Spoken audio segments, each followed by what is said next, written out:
তোমাকে ভালোবাসার অপরাধে আমার যাবজ্জীবন দুঃখদণ্ড হয়েছে। আমি জানতাম না ভালোবাসাও কোনোদিন শাস্তি হয়ে দাঁড়াতে পারে।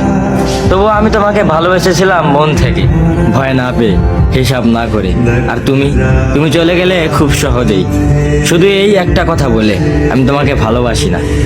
আমি তোমাকে ভালোবেসেছিলাম খুব সাধারণভাবে, কোনো বড় চাওয়া ছিল না, কোনো দাবি ছিল না। শুধু চেয়েছিলাম তুমি পাশে থাকো, কথা বলো, একটু বোঝো। নিজের কষ্ট, নিজের প্রয়োজন সব পেছনে রেখে আমি শুধু তোমাকেই বেছে নিয়েছিলাম। ভালোবাসাটাকে আমি কখনো ভুল ভাবিনি, কিন্তু আজ বুঝি সেই ভালোবাসাই আমার সবচেয়ে বড় ভুল হয়ে গেছে। তুমি চলে গেলে কোনো প্রশ্ন না করে, কোনো ব্যাখ্যা না দিয়ে, একবারও ভাবলে না এই চলে যাওয়াটা আমাকে কতটা ভেঙে দেবে। আমি তোমাকে ভালোবাসি না, এই একটা কথাই আমার সব স্বপ্ন, সব আশা, সব অপেক্ষা শেষ করে দিল।